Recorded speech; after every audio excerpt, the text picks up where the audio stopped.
And I thought about the fact like, okay, if I stay here for 20 or 30 years, at the very end, I will own none of it. Consultants were like, well, that's not going to work. People aren't going to pay for something when they already have to pay all this money for insurance. And I was like, I just think that they will. I think that they will value it. At one time, I had four generations of one family. Four. Wow. Yeah. That's amazing.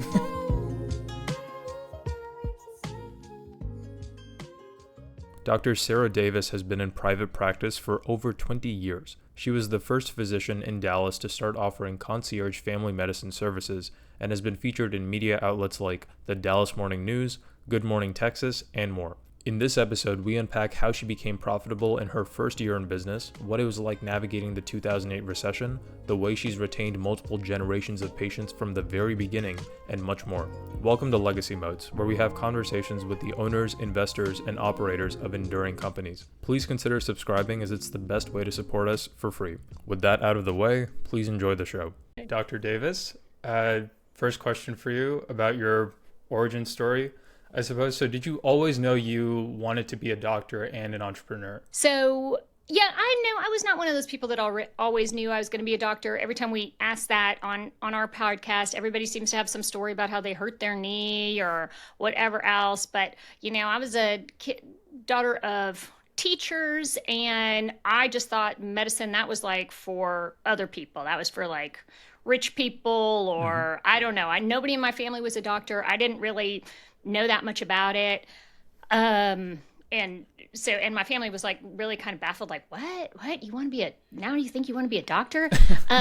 Because I went to a terrible high school where I got a terrible education and, but, managed to be like number one in my class, which honestly is not saying that much, but, then went to UCLA for my undergraduate, got there. Everybody was so far ahead of me. They had these courses called advanced placement, apparently, that everybody else knew about except for me. Yeah. And they had all these credits, and I was like, what is all of this? But I started taking science classes because I did like science. My mom was a math teacher. My dad was an engineer. And so, and my mom really said, you really want to do stuff in the sciences. It's a little bit harder to do, but there's just a lot more opportunity there. So I didn't really have an idea what I was going to do. Started taking science classes, started asking everybody in the classes, what are you going to do with this? And they're like, well, I'm pre-med. And I was like, well, I'm just as good as these people. And so then I started saying like, okay, I'm pre-med too, and applied, and it all worked out.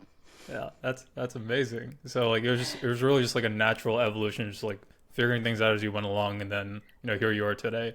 Yeah, and I would say the entrepreneur thing was similar. I do not come from a family of entrepreneurs. Come from people that again, my dad was an engineer and worked for the state. My mom, teacher, just like, okay, just follow the path, go along, get a pension, make a nice little salary and buy a nice little house and be happy. And so that entrepreneur spirit was really not instilled in me, but really part of it was my husband started doing his own private practice and started to build something, and I kind of saw like, oh wow, it's really nice to have your own business. And so that's when I decided, we gave him a few years to get his up and running, and then I decided it was my turn. And I'd read about other practices with this sort of concierge medicine thing in other parts of the country, and there wasn't anybody doing it in Dallas. And so I said, you know what, I'm going to just hang out my shingle and see if it works out. And that was like almost 24 years ago. Wow, that's awesome. So what were you doing in between when you were waiting for your husband to get his practice established before you started your own for those couple of years? So I finished residency. We went to residency in Florida, then we moved here to Dallas, and I started just working in a very traditional family medicine office that was basically owned by a hospital system. And it wasn't terrible. You do have to see a lot of patients in those kind of systems. Yeah. But it's not, they didn't treat us badly or anything else. But it wasn't it wasn't super fun, because the reason I chose family medicine is because I like taking care of the whole person. I like taking care of the whole family. Hmm. And you just don't have a lot of time in those kind of practices to really get to know the patients. Yeah. But the other reason that I wanted to do something different was the practice that I was doing was was a brand new practice when I started working there. Hmm. And I was building up the practice. I mean, they were helping promote me and market me, but still, I was the reason, I kind of felt, why the patients were coming back. And I thought about the fact, like, okay, if I stay here for 20 or 30 years, at the very end, I will own none of it. Yeah. I will just, they paid me a salary, but I will just walk away and that'll be it. And so I really kind of felt like I would much rather own the practice, so that it is kind of worth something. Also, it's just so much more fun to be in charge of things and to be able to make those decisions. Yeah. They would come to me and say, like, okay, well, the practice is losing money because we built this x-ray and you're not ordering enough x-rays. And I was like, well, that's because your x-rays are super crappy because you don't have an x-ray tech here. Yeah. And so I need a good x-ray, so I'm sending them out. So yeah, it's not making any money. But also, like, if you had asked me if you should build that, I would have told you no. Like, that's not, don't build a whole x-ray room unless you're going to hire an x-ray tech to do it. And so anyway, just decisions like that, I was like, well, I didn't make that decision. Now you're coming to me, not happy that you're losing money on this, but, I would have never put it in there in the first place. So I just found I'm happier when if I make a wrong decision and it doesn't work out, that's on me. Yeah. But I don't like being responsible for other people's bad decisions. Got it. That makes sense. So I'm assuming that was at least part of the motivation for wanting to start your own practice, right?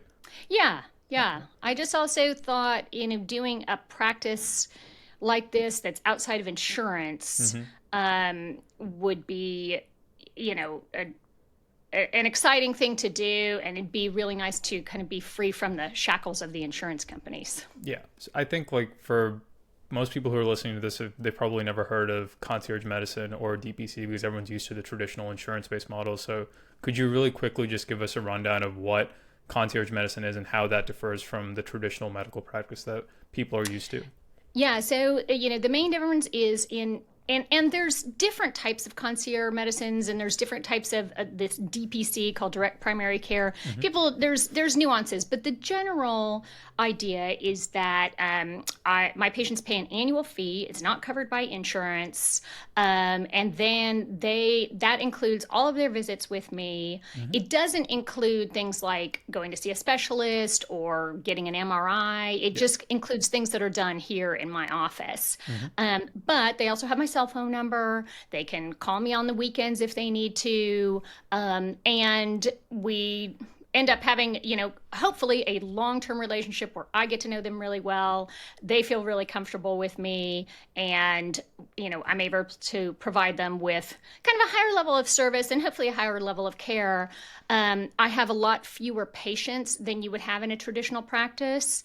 In a traditional practice, because you take insurance, and insurance just doesn't pay that much per visit, so you've got to stack a whole lot of visits into each day. With this model, because basically, they've already sort of prepaid for it, now I don't need to stack it up with seeing patient after patient after patient. And so I have a lot more time and energy to spend with each patient. Got it. I guess that brings me to my next question. So obviously you were the first person to do this in Dallas, and it's very different from what most people are used to, because I hadn't heard of what concierge medicine was until only a couple of months ago when I started reaching out to physicians like yourself. So I guess, how did you get your first complete panel of patients? Like, what was it like getting those initial members in through the door? Like, what did you do? Yeah, well, I was super lucky, and that's one of the things that's nice about being first, is that it's kind of newsworthy. So I had there, I mean, it's kind of funny when I even think about this, because I didn't know anything about like marketing or like approaching news organizations or anything else. I just had decided that I wanted. I'd read an article about this, and and I was like, huh, that sounds good. Hmm. But it doesn't give me any details. I'm just like trying to think it through, sort of trying to figure out how the details are going to work. I leased space in a very nice part of town, but a very small office. Hmm. And then I reached out to like the local newspaper. We still had newspapers at that time. Yeah. And it was called the Park Cities People. And I reached out to a reporter there and said, um, hey, I'm opening up this new practice right here in Highland Park. And, again, for like kind of a small scale thing, that was pretty newsworthy. Hmm. And I actually was on the front page of their of their Wow. newspaper. Yeah. Again, it's a small like neighborhood newspaper, Yeah. but a lot of people really did read it at Hmm. that time. And it happened to be like on the 4th of July. And so there was a picture of me and like this article, and it was really kind of it was a great way to just like start generating buzz. Hmm. And I had my phone all hooked up, and my phone number and my website and stuff was in that article, and that ran, and people started calling. And it was so it was really cool because all these kind of business people and medical, consultants were Hmm. like, well, that's not going to work. People aren't going to pay for something when they already have to pay all this money for insurance. They're not Right. going to want to pay on top of that. Hmm. And I was like, I just think that they will. I think that they will value it, but there's no way to know until you just try it. You could like focus group all you want, but you just have to see, are people going to show up or not? Hmm. And yeah, and like I remember getting this very first call. This guy was like, yeah, how do I get myself signed up? And I was like, yes, Wow. it's not like he needed me. Like he just immediately got it. And Wow. that was kind of like my first group of people Hmm. were all business people, and a lot of them entrepreneurs themselves. Yeah. And a lot of them, like, I mean, I think some of them were like, I don't know if this thing's even going to work, Yeah. but they loved the idea. Hmm. And so they were just like, yeah, okay, let me sign up. So that was kind of my first group. I mean, I had it when I figured out the numbers. I felt like I needed to get, if I got 20 patients Hmm. in and signed up, that was going to be enough to carry me for a while. Hmm. And so that was my goal, was like to get 20 patients. And I don't remember the exact timing of like when exactly I got to that, but it wasn't that hard to get there. Hmm. And by the end of the first year, I was like, okay, I know this is going to work. It's not like I didn't feel like, okay, this is going to fail, because most small businesses do fail within the first 2 years. Yeah. So by that time, I was like, okay, it's going to work. So that helped me. I also then that article did spin off. Then I was in the Dallas Morning News. I was Wow. on like the Dallas morning talk show, Good Morning Texas. Wow. Yeah. Yeah, and that was great too. I went down there to the studio, did my little interview, and my husband was here at the office, Hmm. and he heard like all three of my lines like light up with patients calling like right after I Wow. was on there. So that kind of helped, and then truly after that, it was really organic. People would refer their friends. I really never have done a lot of like true marketing. Hmm. Done a few different things way back in the day. I tried some mailers. I did, a few little things here or there. I never found any of them all that helpful. Hmm. People don't generally choose their doctor based on like getting a mailing. They choose their doctor because they were at the country club and somebody said, hey, I'm going to this doctor and I like her. And that's just really, that's where you get your people. And that's where you get the people that just make the best patients, because they understand the concept, they believe in the concept, and and they've heard good things about you. Awesome. Well, that's amazing. So I guess, so you said that you don't remember exactly when you hit that mark where you were like, okay, I know this is going to work. But do you remember when perhaps, or how long it took you to feel confident relying on the business financially, or like not just knowing like, okay, this is going to work, but I can rely on this, I can make decisions based off this long term. Like, when did you reach that point? I guess it was sometime within the first year. I First would year. say, Okay. yeah, I would say sometime within the first year. Got it. Um, I was like, okay, I feel I feel pretty comfortable. Hmm. At least for, I knew I was going to be able to meet my expenses. I knew I was going to be able to pay myself. You just kind of, what you don't know is like, okay, how much really are you going to be able to pay yourself? Hmm. But I knew it was going to be, it was enough to be sustainable. Got it. Got it. Because the reason I ask is because myself included, like things usually take a lot longer than we expect them to. And so, like, if anyone's Yes. listening to this who's like wanting to start a business or is trying to, they may have warped expectations of how long it might take them. And so I'm trying to, yeah, I guess, like ask everyone I can, like, how long did it take you to fully like get to that point and realize that? Yes. And actually, I'm so glad you said that. I was just having that conversation with another doctor who Hmm. was a specialist trying to start up a cash-based practice. Yeah. And it, she really thought within a year she would be busy all day, every day, seeing Uh, patients. yeah. And I was like, no, I'm sorry that you thought that. I think that people also are not always transparent about that. Hmm. You'll hear people say, "Oh, yeah, and it was a huge success." I mean, like I said, I felt like I knew that the business was going to work at that point. Hmm. Was I paying myself very much? No. Yeah. Did I have, my panel of patients is right around 100 patients, and I've always kind of said that's like my target number. Hmm. Was I at 100 patients then? No. Hmm. I don't even remember exactly when I got to 100 patients. Hmm. And even then, even some I get to 100, and then, sometimes things change, it's in flux, somebody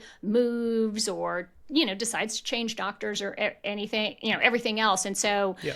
um so that I think everything takes much, much longer than you expect it to, Yeah. which is why the other thing that I tell people when they're trying to start something up is, please keep your overhead as low as you possibly can, Yeah. because you want to have a longer runway. Hmm. Yeah. For sure. Because you think like, oh, okay, I've got this, oh, sure, this thing is going to be making money in 2 years and it's going to be fine. It's okay that I am, that I have this expensive space or multiple employees or whatever it is. Hmm. And you think, oh, yeah, that's going to be just fine. But like, you've got to give yourself as long a runway as possible. Yeah, absolutely. And so I guess that like sets up the next question perfectly. Like, what would you say is the most challenging thing about the journey up until this point? Was it, ensuring that you had that runway in order to keep the business afloat through difficult periods, or was it something personal, or could you elaborate on that? Um, really, I don't have any, I didn't have any like big terrible challenges. The hardest part in the beginning was people would come in and you're trying to explain to them what they're really getting and why they should do this instead of just going to a doctor and using their regular insurance. Yeah. They're like, okay, I can go to Dr. Smith over here and pay a $20 copay, Hmm. but this is going to be a lot more money than that.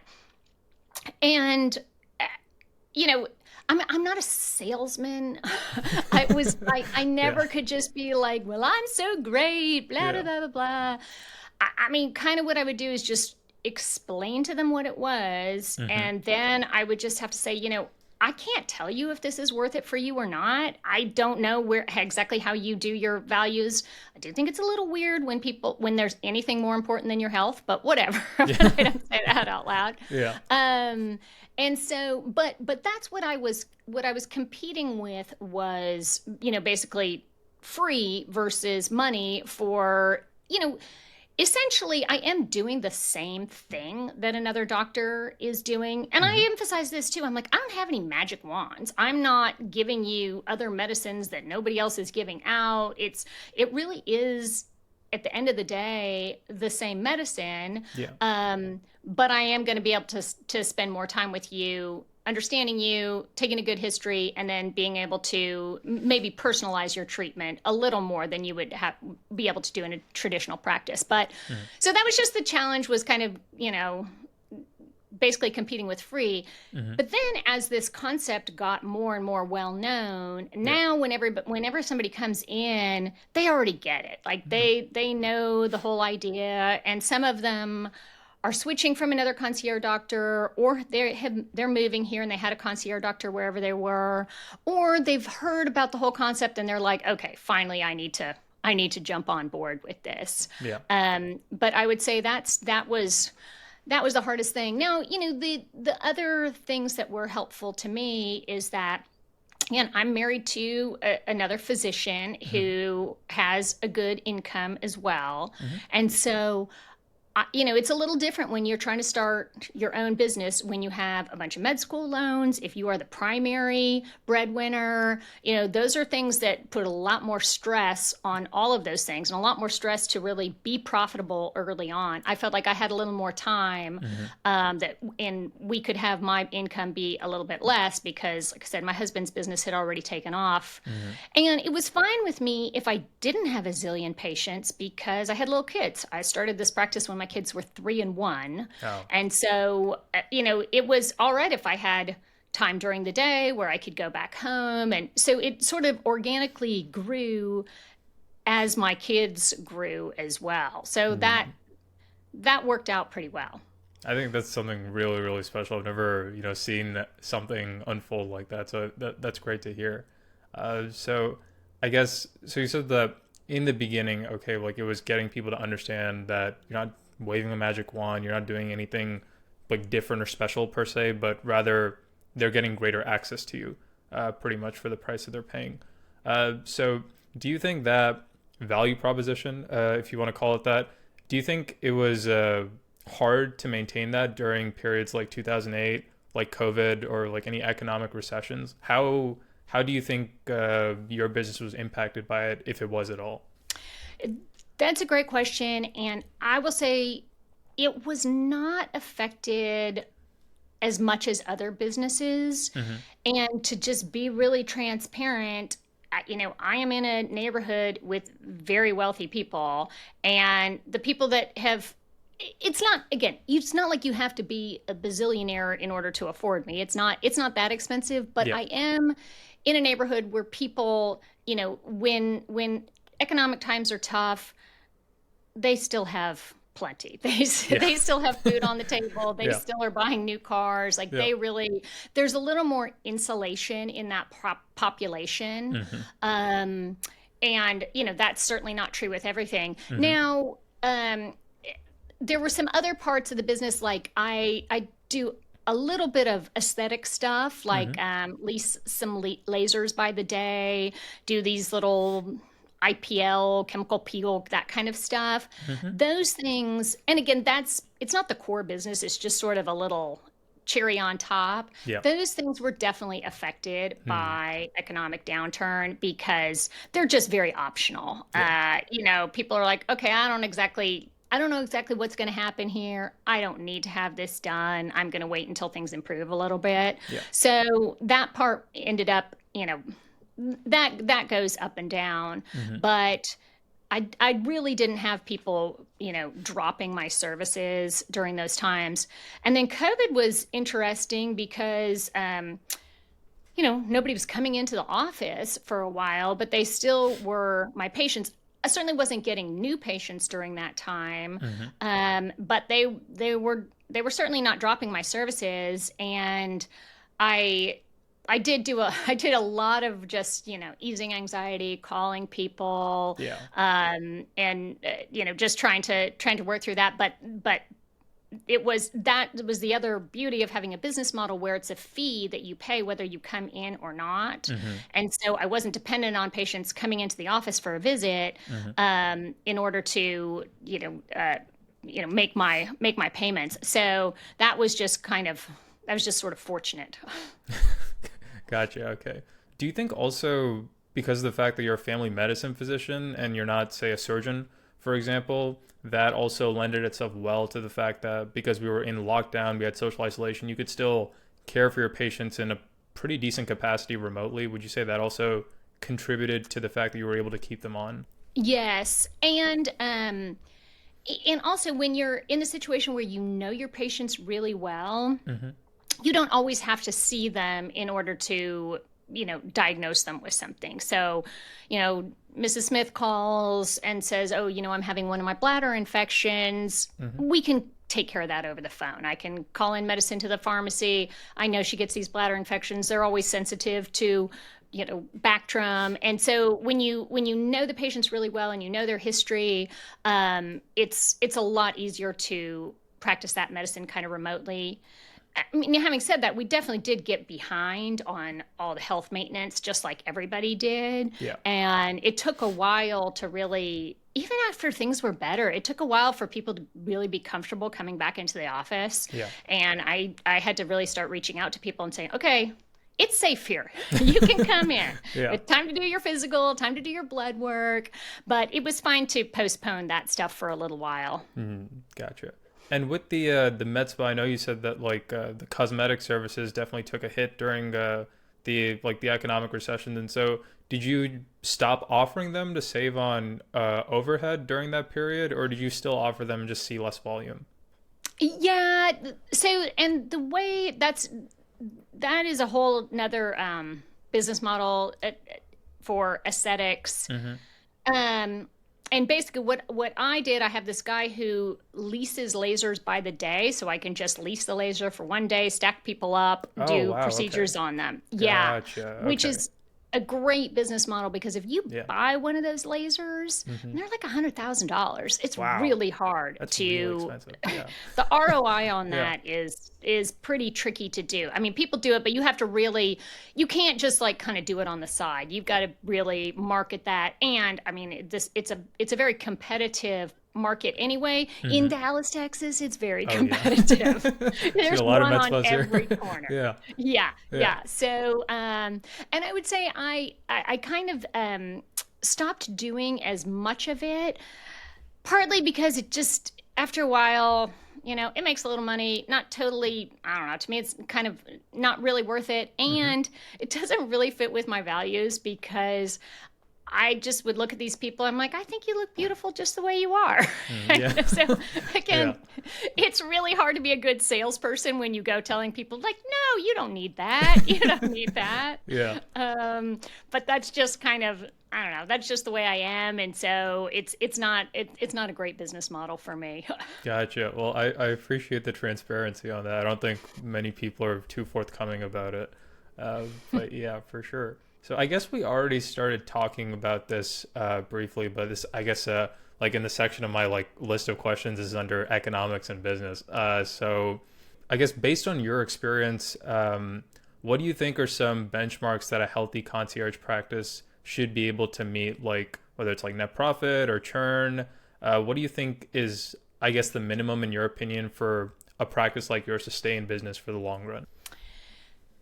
That's a great question. And it's hard to, because the overhead structure can really be very different. So for example, my practice, like I said, is in the most expensive part of Dallas, which is not a cheap city anyway. So, but I have 1,000 square feet, which is almost like, I always thought, oh, well, I could get a bigger space if I need it. I haven't needed it. Honestly, I could use this. I could be in a smaller space and truly be just fine. That just has to do with kind of changes over time. I used to use paper charts. I needed a bunch of room for my charts. You don't need that anymore. There's a lot of stuff that just doesn't take up as much space as it used to. I also have one employee. She is my receptionist, my office manager, my medical assistant. She gives shots. She draws blood. She does just everything. And that has been really helpful as well. I always thought I would have more than one employee. I thought I needed a receptionist and also a nurse, but just going along, I'm like, I don't really need that.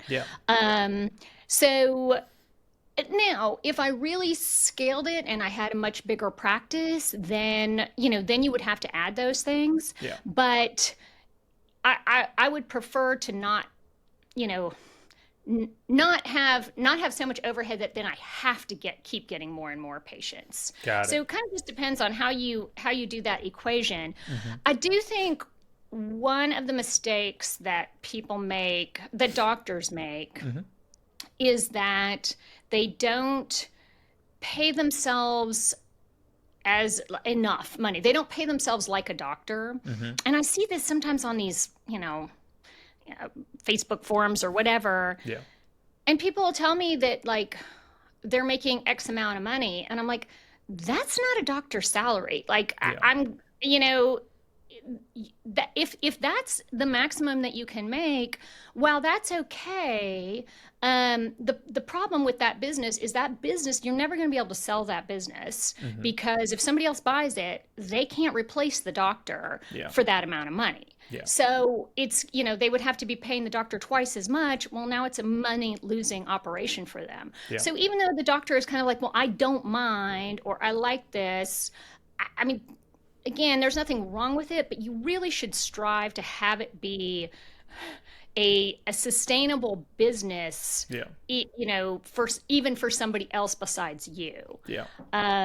So I think so you really have to strive to be like looking at those economics of paying yourself as a doctor. Now, sometimes people will say, well, and like in my practice too, some days are busy, some days are not busy at all. Hmm. I'm not seeing, a zillion patients per day. And so they might say, well, it's okay if I pay less money, but I'm available to see those patients. So I need to be paid to be available to see those patients. I mean, that's how it would work if you were employing somebody else. Yeah. So like you have to look at it as not like, okay, well, I have free time. It's not free time because if a patient calls and wants to be seen, then I've got to see him. So, Yeah. I think that's the biggest mistake is people not adequately paying themselves as an employee. I pay myself both as an employee and as a shareholder. Yeah. I'm the only shareholder, but pay yourself like both of those ways. So, let's see. What was the rest of your question? You were asking about like churn and Yeah. For example, how long on average would a concierge practice have to retain their patients for it to like compound and let them sustain the business over X number of years, like in your opinion? I don't really know. I don't know the answer to that. No worries. Most of my patients stay with me for a long time, Hmm. but not everybody. Sometimes it's just not. It's not a fit. I will say when I have done some various marketing type things. I think to myself like, okay, if I'm going to pay for some marketing thing, I'll kind of do the math, and I'm like, okay, if I get one patient out of this, it will pay for doing this, at least for that 1 year. But Hmm. I really expect patients to stay for more than 1 year. Yeah. And I've had patients that have been with me for more than 20 years. Wow. Okay. That's Yeah, amazing. a lot of them. Yeah. I mean, I still have a lot of those patients that were in that very first batch. Wow. Yeah. So Yeah. you've seen like, I mean, how old are these patients? Were they kids when you started working with them? Yeah, And kind of all of the above. I have like quite a few that were kids when Mhm. they started with me. Now they are grown and married and have kids of their own, Wow. which is Wow. it's so fun. Yeah, that's amazing. Yeah. And there's many of them where I have multiple generations. Hmm. At one time I had 4 generations of one family. 4. Wow. Yeah. That's amazing. Yeah. Yeah. So yeah. So that's super fun. And there are some families that I have. There's one family I have like 12 family members Hmm. over multiple generations, and yeah. So I have all of that, and it's really, it's just so fun. Yeah. You know everything. Like what's going on with everybody. The family history. Yeah. So that's one of the things I just love about doing. But having said that, I think the only thing that you want to be a little bit careful of if you just took care of like 4 giant families, Hmm. and then one of those families gets unhappy with you, well, you just lost 25% of Yeah. your practice. Yeah. And so I mean, it's beautiful when it works organically. It's great, but you don't really want to rely on that also. Hmm. I have seen that, sometimes I see that with some other concierge practices, especially ones that charge like quite a lot, like, maybe even almost like 10 times what I charge. Wow. Okay. Yeah. Um, they have very few patients. Hmm. Um, and, the problem is you really get very, the patients can start getting very demanding in that situation. And Yeah. then they kind of have you over a barrel. Mm. And so that's a situation that I never want to be in. Yeah. I know you just were talking about how it's not great to rely on just one family or one like cohort of patients, I suppose, for a large chunk of your revenue. And I know you have like around 100 patients in your panel. So, and you also said like growing organically is probably the best case scenario. So, has there ever been a time, for example, when a family wanted to bring on more of their family members, but that would exceed your 100 patient panel or take up too much of your revenue split? And like, how did you navigate that? I haven't ever had, because honestly, I could really take care of a lot more than 100 patients and still be able to give the same level of service to everybody. Hmm. So I'm not too worried if I go over that a little bit. Hmm. Um, Once in a while you have some patients that are just a whole lot more work than other patients, Yeah. and it's it's still doable, but sometimes you have to recalibrate. And when they're up for renewal, you say, I've got to raise your price, or we've got to do this structure a little bit differently because you are taking, you're 1%, you're 1% of my practice, and you're taking 10% of my time. Yeah. And I think most patients are pretty fine with that. Like they understand it. Either they understand that or they just say, well, I don't want to pay more, and they leave. You just kind of have to have in your mind, like, okay, what how much is this patient really costing me? And you kind of do that calibration. Mm. Um, it's not it's not an exact science. Yeah. I think if I weren't the doctor, if I were some other business person that owned this, I'd probably have some more rigid rules about those things. Yeah. But there's some people I just like a lot, and even though they take a lot of time, they're so pleasant to see, that I'm like, it's fine if they take more time. It's not really taking away from the other patients because I do have enough time to see everybody. That's nice. I guess that like brings me to the next question. These are a little more, I guess, about your personal life, but so it seems to me like because you're not constantly seeing patients back to back like in a traditional practice, you have a lot more flexibility, at least during certain times or certain days.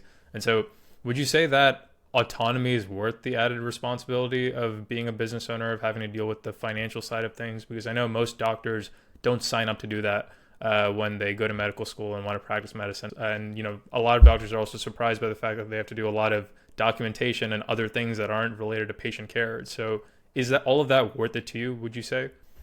It is to me, and to each his own. I don't find those other things that difficult Hmm. to do.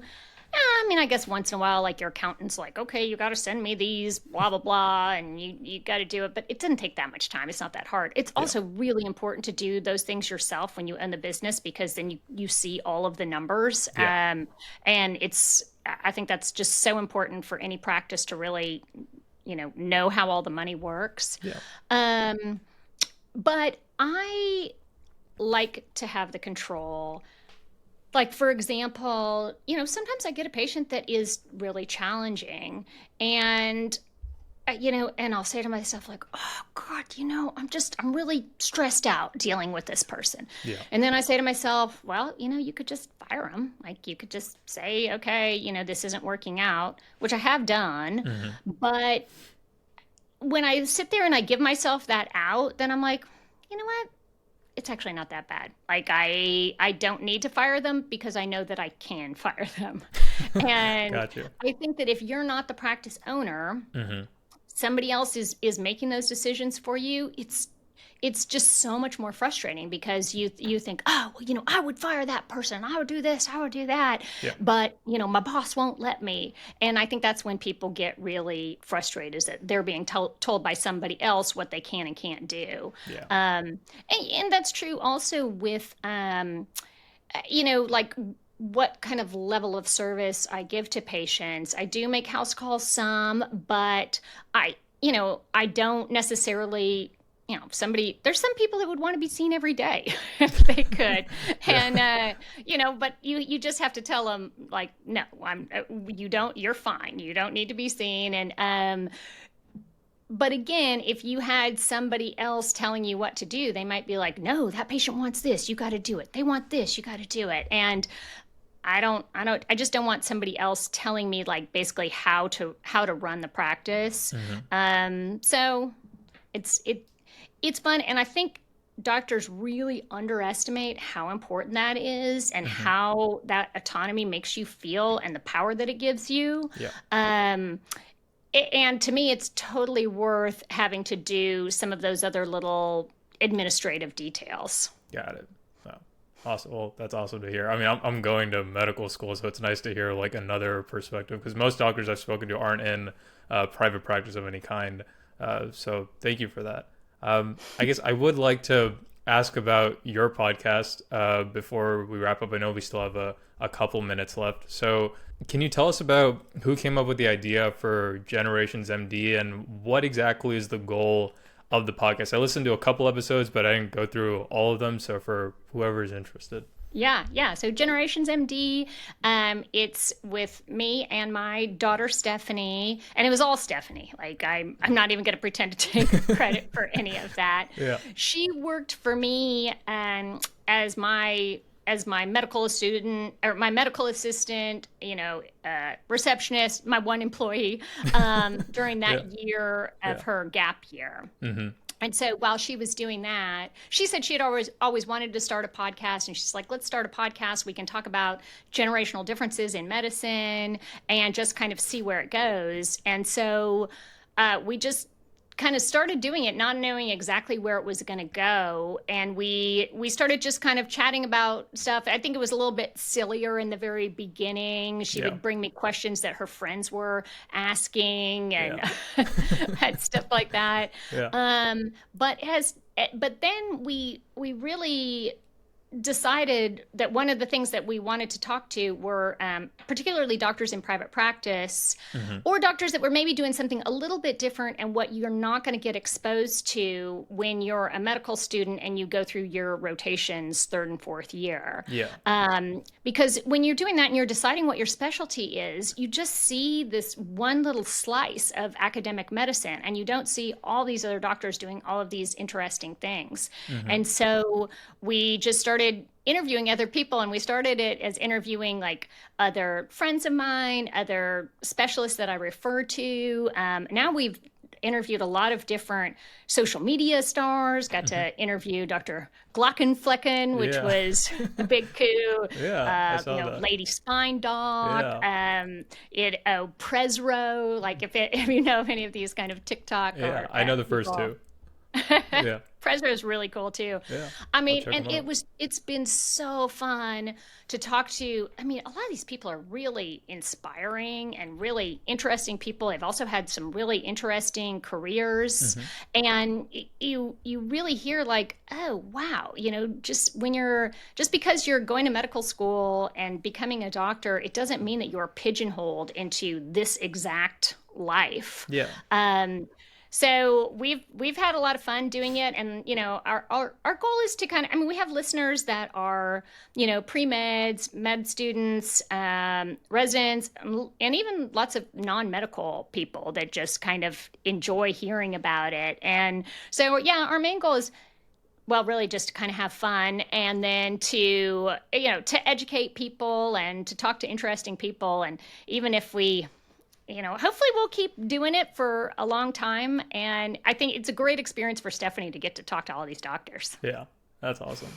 I guess that sets up the next question pretty well. What principles or really any advice would you insist that Stephanie follows if she wants to run a concierge practice like yours someday?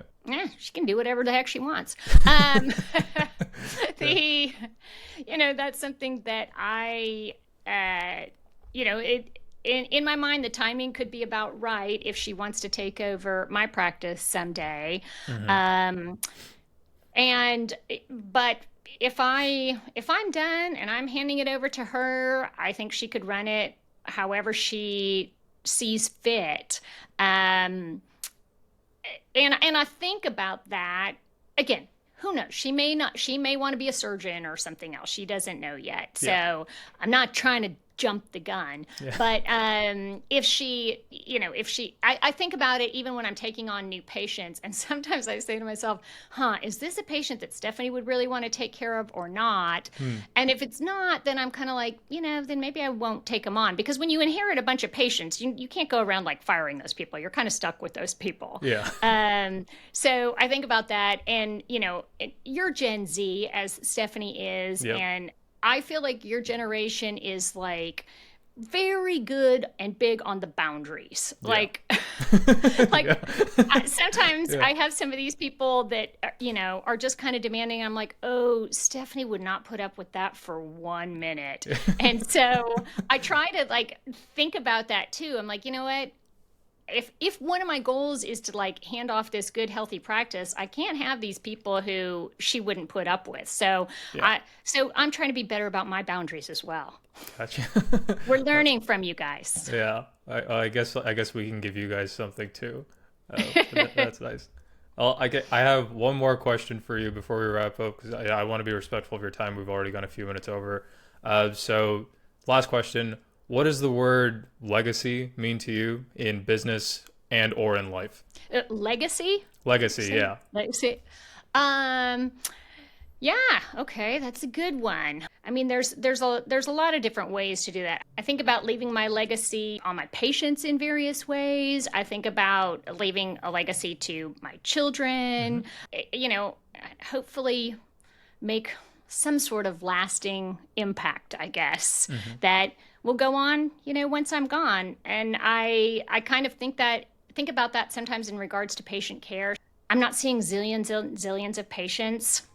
I'm only seeing a small cohort of patients. And I think to myself, well, maybe I'm not making this huge impact on all these different people, but maybe I'm making a big enough impact on these people, and then those people will make an impact on other people.